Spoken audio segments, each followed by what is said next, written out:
How is it going, you guys? iNoobtacular here, bringing you guys a replay with my newly made Focus Energy Veluza team.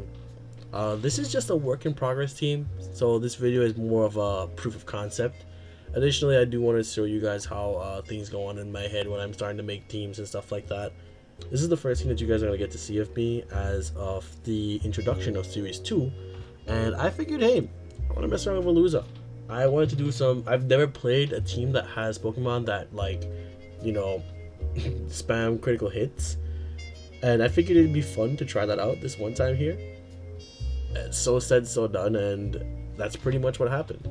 I have a deceptive Trick Room team here with a few important pieces. For example, we do have a bulky Flutter Mane here, running around with some EV investment here in HP, 4 special defense, 4 defense, special attack here, and the 76 with a timid nature.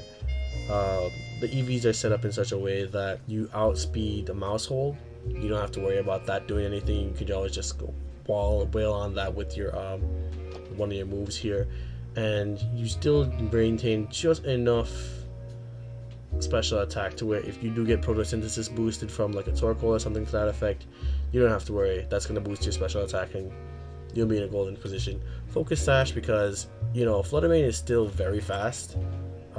It's kind of just more of an anti-Trick Room as opposed to a regular Trick Room user, and being as fast as it is, you want to make sure that you can take at least one hit and then go into stuff. Secondly, the usual lead that comes out here is the Iron Hands. This is an unoptimized Iron Hands. I just went ahead and kind of messed around with the EVs here. I'm going to be looking for a better spread as time progresses, and when I do get that, you will be able to see that. It's Assault Vest. Most of the investment went straight into the special defense. I'm not running Brave, I'm running Adamant just to outspeed outside of Trick Room. Remember, Trick Room is not the main basis here. It's just our preferred, or as you'd say, desired form of speed control in most of our matchups here. As such, the Iron Hand is set up especially defensive, surprisingly, with an Assault Vest and the base 68 special defense being invested into. This thing can take a lot of punishment. It doesn't go down to much. Terra Grass to make sure that we don't lose to the Among Us matchup. And my cheeky tech here, or standard move you want to call it that, is I do run Volt Switch on the Iron Hand, and this Volt Switch does come in pretty handy, no pun intended, as it does allow me to pivot around and get certain things in other positions here. Yeah, if I had to make any changes to it though, it would definitely be that I want to optimize the EV spread to make it a bit more bulky so they can stay on the board and just do a bit more as time progresses. Getting around to it here, we do have an Arcanine here. Arcanine is pretty much around as a check to Dondozo with Will-O-Wisp, and additionally it does have the Intimidate to cycle through things, and it has safety goggles to make sure that I can win the Among Us matchup. Terra Grass here to make sure that in those Dondozo matchups there where I'm just not able to get around to doing much to the Dondozo, I can just rely on Arcanine burning it and chipping away. Star of the show, standard Grimmsnarl here. This was kind of what I made the team around in a sense. It was pretty much the Veluza and the Grimmsnarl. I figured, hey, if I can get the Veluza to be a bit more bulky, it doesn't have the most bulk as you can see here, 90, 73, 65, not really much going on here. But I figured if I can get the Veluza to be a bit more bulky and I can get the screens going up, I 100% would be able to just wild out and, you know, be able to KO things. I kind of just ripped this set directly off the damage calculator. So this is the standard Grimmsnarl set from Series 1. Max HP, some defense investment, some special defense investment. 12 speed EVs probably to speed creep other Grimmsnarls, and the 4 attack EVs just because that's where you can put them. Any changes that I would make is probably I'd swap this fake Tears for Parting Shot. Not many there are a lot of Pokemon that are running around that are giving you chances to swap and cycle things, and having that ability to swap with the Grimmsnarl, bring the Grimmsnarl out to go into the Arcanine, or put the Grimmsnarl out to go into like an Iron Hands or something to that effect would be really great. I'm not running into that many threats that requires me to be super concerned about having Prankster on Grimmsnarl. As Murkrow has decreased in usage, Grimmsnarl has been able to do a bit more with its Prankster as opposed to being defensive.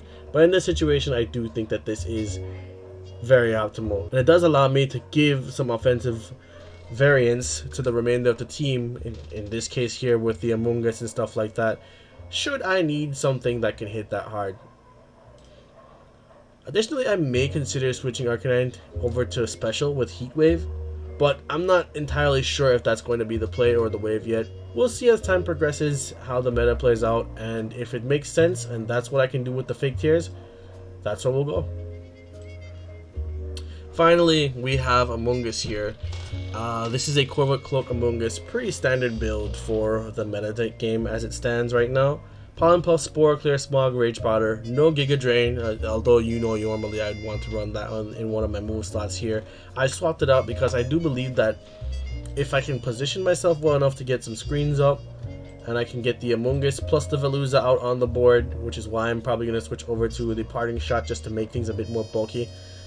I can keep the Veluza very healthy with some Pollen Puffs, and once I've gotten those Pollen Puffs going, the Veluza pretty much doesn't drop and it can put in as much work as possible. Talking about the Veluza here now, as the guy who this entire team has been built around, as you can see, we have the Scope Lens here, and we have the Focus Energy. As you know, whenever you hit the 4th stage, you are 100% guaranteed crits with whatever move you go for. If I'm not mistaken, I believe just these two should guarantee 100% critical hit. I will verify that later on in the video. And yeah, so with just these two things here, with just the Focus Energy and the Aqua Cutter or whatever, and these two moves here plus Sharpness, you are doing a whop of damage. A lot of things just drop right off the face of the earth if you can get this set up. I've set right enough EVs to where Veluza can have 100 in both defenses here. The rest of it is going into the bulk. We want an odd number to make sure that we don't drop directly to Salt Cure. We have 5 turns with it if we do get Salt Cured. And the remainder of the EVs were dropped into attack. 244 is pretty optimal, in my opinion. It's enough to hurt things, but also enough to leave EVs where you can start putting things around and pushing EVs in other locations here. No EVs in speed because I didn't see the need to speed creep anything crazy. Ironically enough, when we get to the replays, you'll see where that may have been my downfall. But for now, I do believe that this is optimal. If I dropped anything here, it would be that I would drop the Drill Run in place of Protect, because I do see points in time where having the Veluza on the board and being able to switch and not worry about it has been very, very, very impactful.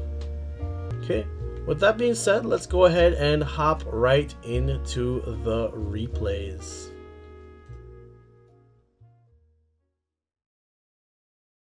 And I switched something else there.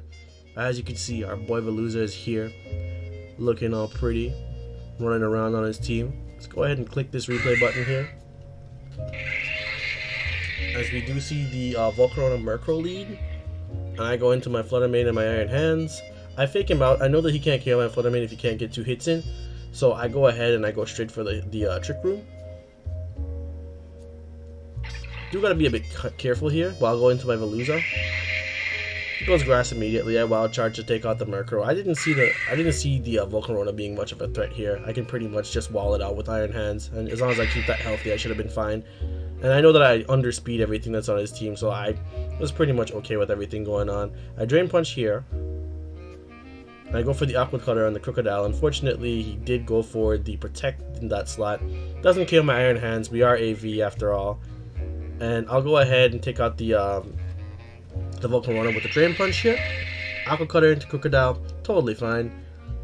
And he forfeits, realizing I have one more turn of Trick Room, and he has to stall versus an Iron Hands, Veluza, and pretty much my entire team.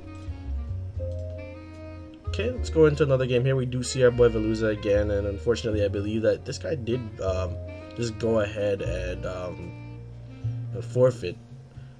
Let's go right into the big play here. He's going to lead Grimmsnarl and Iron Moth. I'm going to go into Flutter Mane and my Iron Hands. He fakes out my Iron Hands. I'm totally okay with this. Goes for a Dazzling Gleam. I thought my Flutter Mane was going to die or be down to Sash here, ironically enough. I go for this Trick Room here, and I go ahead and go into the Arcanine. Arcanine can resist the Dazzling Gleam and take most of the hits that the Iron Moth has to provide. And I'll go in for a Wild Charge here. Gonna be a 2-hit KO from the Wild Charge whenever I do get that set up. Assessing the board, I realize that he's probably Specs or something to that effect, because he keeps clicking Dazzling Gleam. I know that he's going to fake out. I'm going to stall out a turn of my own Trick Room here. He does have the slowest Pokemon on the board. And I am going to start spreading burns here, I believe. Yeah, I think I am going to start spreading burns. Nope, I tried to take out the Iron Moth. Doesn't fall for it. He has Roselli Berry on his thing, on his Grimmsnarl here. Switch back to hands. Taunt is fine, I'm AV. I'll go for the Snarl just to make sure that his Iron Moth is even more useless. He Gleams. Gleam does practically nothing here. And I think right at this point I start spreading burns because he's slower than me. That does a lot, takes out the Iron Moth. Iron Moth, not the best, not the most defensive thing in the world here. But I look at the rest of his team, I know everything that's going on, so I'm just going to start spreading burns and hoping that he doesn't have a lump. You know, for the first one here, we're totally fine. Veluza's okay to come out here, he's burnt anyway. Not really much you could say that he can do to my Veluza, and I do have the Drill Run on it here. Drops my special attack with the Spirit Break. I'll go Grass just in case he goes for an electric type move. He is aiming for the Arcanine, but Arcanine is not necessarily here to you know, like play. It's just here to spread burns at this point in time, looking at his team. I'll carry up my crit rate, and I think this is where he forfeits. Yeah, he forfeits here, which is rather unfortunate because I really did want that information whether or not the Bullet Punch from Scissor would have KO'd Veluza at this range. But yeah, he doesn't give it to me, and I can probably just go ahead and just check that. That's something that we're going to do in another video. Another replay, and we got ourselves another Veluza game here.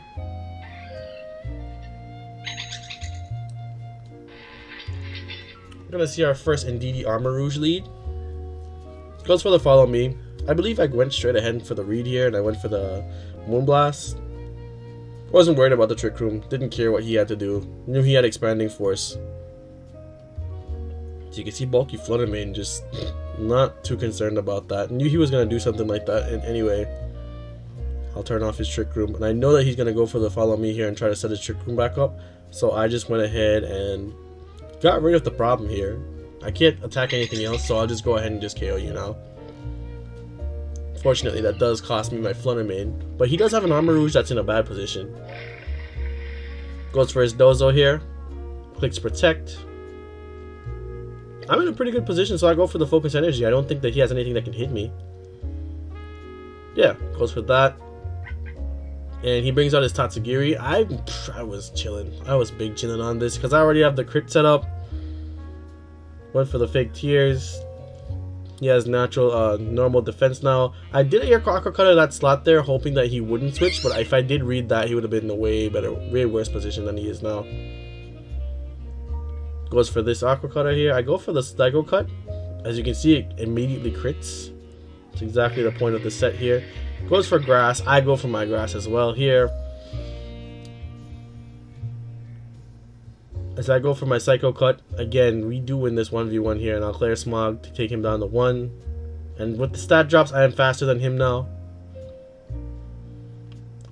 Get rid of that, and since Tatsugiri cannot attack, I go straight for the Sleep Powder, put this thing to sleep, and he just can't do anything to me at this point here. I'm faster than him. I have Rage Powder. So I'm going to go ahead and just Aqua Cutter this bad boy. It gets one shot, because Aqua Cutter does so much with Sharpness. Gonna Rage Powder again just in case he tries to drop a Draco on me, and another Rage and another Psycho Cut, and that's the game. Looks like I won this one by the skin of my teeth. Okay, so it's Fluttermane Amoonguss here versus the Arcanine Gothitelle. Looking at this team, this was Perish Trap. He was trying to play cute with the Perish Trap stuff. I wasn't having it. We go straight in here. Goes for the Snarl. I'm not too worried about that Snarl. I know that I'm not faked out either. I'm the slowest thing on the board. And I should have expected that to be safety goggles. I just should have... I don't know why I didn't hit the Gothitelle with the Sleep Powder there. Would have put me in a way better position. Now I gotta lose my Amoonguss because my Amoonguss does not have Protect. I expect a double Protect here. A Rage Powder, just so he can't do anything to my Fluttermane. Fluttermane's pretty much the win condition to get out of this situation here. It can switch. If he does go for the stuff, I can do stuff about it. Switch to Veluza here, realizing that he's not really doing anything. Oh, this guy also told me GG, and that's the sad part. I wanted to tell him GG back, and I just wasn't able to. Fluttermane comes back out.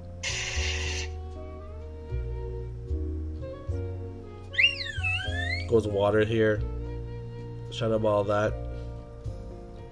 I go for the Aqua Cutter. I guess he expected that to happen. He would have dropped otherwise, I believe. Tail comes back in. Not too worried about that. I was always attacking this slot here anyway. Don't know why I didn't swing into that slot there. I think I expected him to protect. He has another fake out here. But you do have to trade the Gothitelle for that fake out, my guy. He's going for Snot. I don't know why he's not just flare blitzing the Fluttermane. He should have. I don't think he was reading that was the problem in this match. And he brings his own one in. Go for my hands. Sylveon jumps back out. Shadow Balls into my hands. I Aqua Cutter the, yeah. Surprisingly, that does not bring it close to KO. Fake that out. Shadow Ball's gonna come into that slot there. It was always free.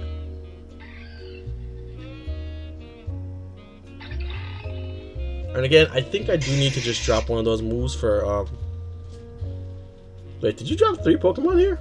Oh, that's what happened. Psycho Cutter comes out. Not a crit, unfortunately. Yeah, so this was pretty much just me knowing how to play against Perish Trap at this point here. I know he's going to go for a double protect.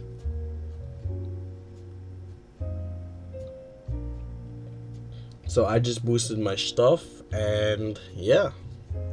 I also know that he can't touch my Veluza. For some reason, he's running Snarl. He's not running anything else.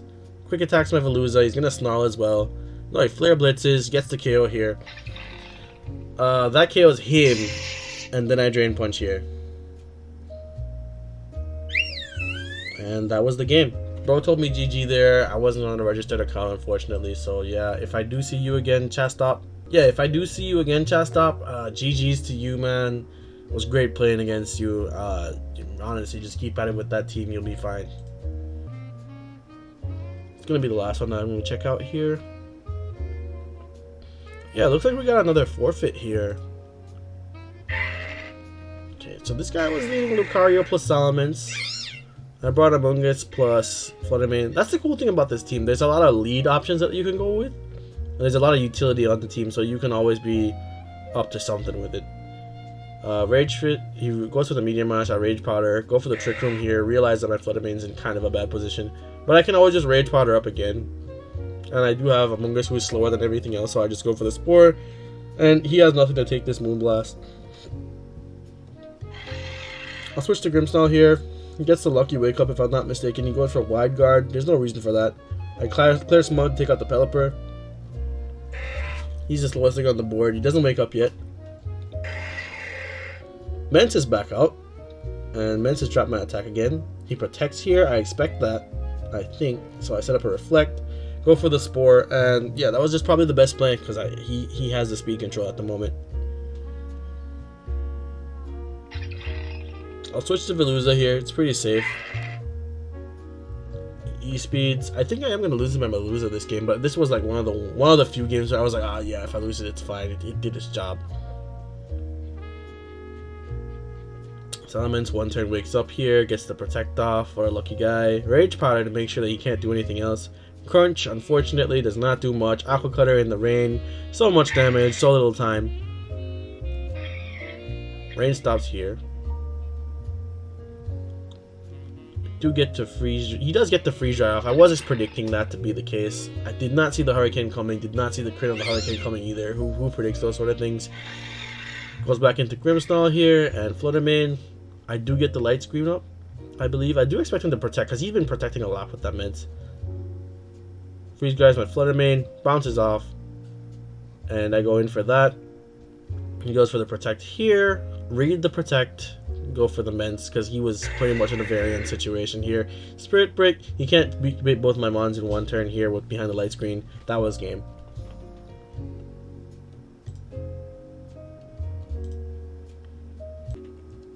Well, I sincerely hope that you enjoyed watching my Veluza V1 team.